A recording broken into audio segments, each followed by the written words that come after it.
கார்த்திகா காலையில் எழுந்தது முதல் முகம் கூட கழுவாமல் அம்மா ப்ளீஸ்மா என்று முணங்கியபடியே அவளுடைய அம்மா கலா பின்னாடியே போனாள். அடியே கார்த்தி, பின்னாடியே நொய்யு நொய்யின்னு காலையிலேயே முணங்கிட்டு இருந்த அந்த முணங்குற வாயிலேயே நான் அடி போட்டுருவேன். போய் நல்ல பிள்ளையாட்ட முகம் கழுவிட்டு வா, அம்மா காப்பி போட்டு தர்றேன். அதை குடித்ததும் அம்மா உன்னைய குளிக்க வச்சு ட்ரெஸ் பண்ணி விடுறேன். அதை விட்டுட்டு முரண்டு பண்ண அடி வாங்கி போயிடுவ. போய் பாத்ரூம் போயிட்டு வா என்று செல்லமாக தன் மகளை மிரட்டி விட்டு, உன் அப்பா இன்னும் எந்திரிக்கல, நைட்டு 11 மணி வரைக்கும் செல்போனையே பார்த்துக்கிட்டு இருக்கிறது, அப்புறம் காலையில் 7 மணி வரைக்கும் தூங்க வேண்டியது என்று காப்பி போட ஆரம்பித்ததும் கார்த்திகாவுக்கு அவளுடைய அப்பா ஞாபகம் வந்தது. நான் போய் அப்பா கிட்ட கேட்க போறேனே என கார்த்திகா ஓடியதும், அடியே நீ அடங்கவே மாட்டியாடி என கலா தன் மகளை அதட்டினாலும் அதை அவள் கண்டுகொள்ளாமல் தூங்கிக் கொண்டிருந்த அவள் அப்பாவை அப்பா அப்பா என எழுப்பினாள். ஆனால் அவன், பாப்பா அப்பா இன்னும் கொஞ்ச நேரம் தூங்கிக்கிறேன் என்று சொல்லிவிட்டு பெட்ஷீட்டை இழுத்து போர்த்தி கொண்டான். உடனே கார்த்திகா, அப்பா அம்மா வருதுப்பா என்றதும் அவன் வேகமாக எழுந்து உட்கார்ந்து தன் மனைவியை தேடி பார்த்தான். அவள் வரவில்லை என்று தெரிந்ததும் செல்ல கோபத்துடன் தன் மகளை பார்த்தான். அவள், நல்லா ஏமாந்தியாப்பா என சிரிக்கவும் அவளை எட்டி பிடித்து இழுத்து அவன் போற்றியிருந்த பெட்ஷீட்டோடு வைத்து, பொய்யா சொல்ற என்று தன் மகளை மெதுவாக கன்னத்தில் கடித்தான். அப்பா வலிக்குது என்றபடியே, அப்பா அப்பா இன்னைக்கு நான் ஸ்கூல் போகலப்பா என்று தன் அப்பாவிடம் சினுங்கினாள். ஏமா ஸ்கூல் போகல என்று தன் மகளிடம் கேட்டதும், அப்பா இன்னைக்கு கார்த்திகை தீப விளக்கு போடணும்ப்பா, அதனால நான் ஸ்கூலுக்கு போகல, நீ அம்மா கிட்ட வந்து சொல்லு என கார்த்திகா அவள் அப்பாவை இழுத்துச் சென்றாள். அப்போது கலா கிச்சனில் காப்பியை போட்டு 3 டம்ளரில் ஊற்றி கொண்டிருந்தாள். ஏ கலா, என்ன உன் பொண்ணு ஸ்கூல் போகலைன்னு சொல்றா என தன் மனைவியிடம் கேட்டான். அவள் திரும்பி, இப்போ அவள் ஸ்கூலுக்கு கிளம்பல, அடுப்பில் தோசை கரண்டியை காய வச்சு அப்பனுக்கு மகளுக்கு பின்னாடி சூடு வச்சு விட்டுருவேன் என்று சொன்னதும், பாப்பா நீ ஸ்கூலுக்கு கிளம்புப்பா என்று தன் மகளை கெஞ்சினான்.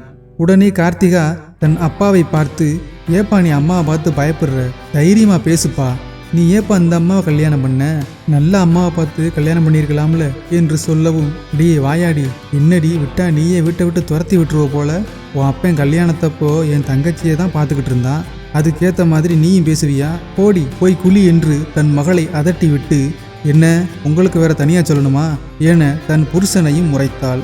அப்பாவும் மகளும் குளித்து விட்டு வந்ததும் மகளுக்கு தலையை துவட்டி விட்டு ஸ்கூல் யூனிஃபார்மையும் எடுத்து மாட்டினாள்.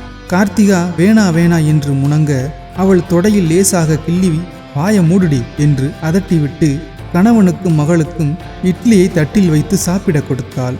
கார்த்திகா சாப்பிடாமல் இருந்தாள். அதை பார்த்த கலா, அடியே சாப்பிடுறி என்று தன் மகளை அதட்டியதும் கார்த்திகா அழுதுவிட்டாள். அவள் அழுததும், ஏண்டி பிள்ளை அழ வைக்கிற என்று கலாவை அவளுடைய கணவன் கோவிக்க, சரி சரி என் செல்ல குட்டியில அழுகக்கூடாது, நீ ஸ்கூலுக்கு போயிட்டு வா, அப்பாவும் வேலைக்கு போயிட்டு வரட்டும், நீ ஸ்கூலுக்கு போயிட்டு வந்ததும் 5 மணிக்கு அப்பாவும் அம்மாவும் உன்னைய கடைக்கு கூட்டிட்டு போய் கலர் கலராக மெழுகு தீபம் வாங்கிட்டு திரி விளக்கு வாங்கிட்டு வருவோம். சாயந்தரம் 6 மணிக்கு தானே பாப்பா விளக்கேற்ற போகிறோம், அதுக்கு ஏன் நீ பகல் ஃபுல்லாக லீவு போடணும் என்று தன் மகளை கெஞ்சியதும் சரிம்மா என்று கார்த்திகா சாப்பிட ஆரம்பித்தாள்.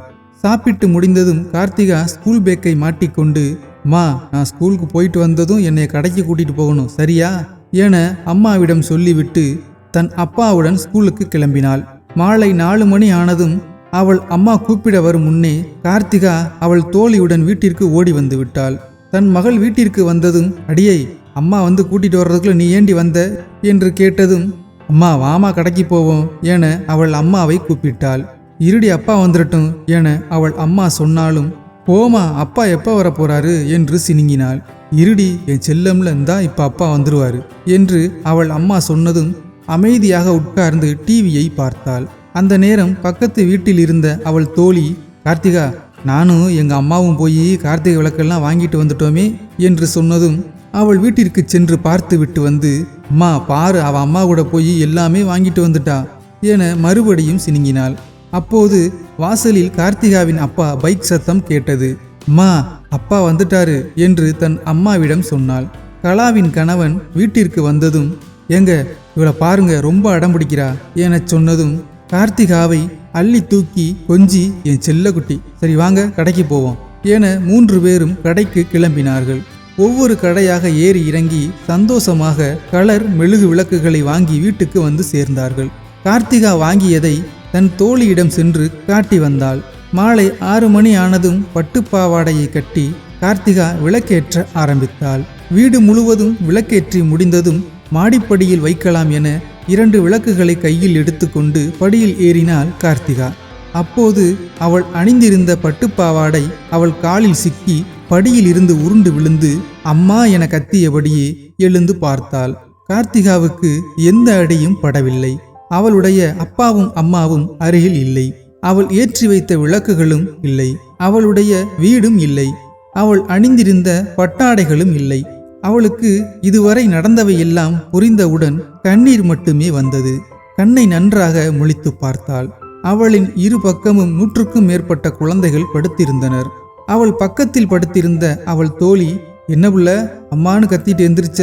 அம்மா அப்பா இருந்திருந்தா நாம ஏண்டி அனாத ஆசிரமத்தில் வளர போறோம்?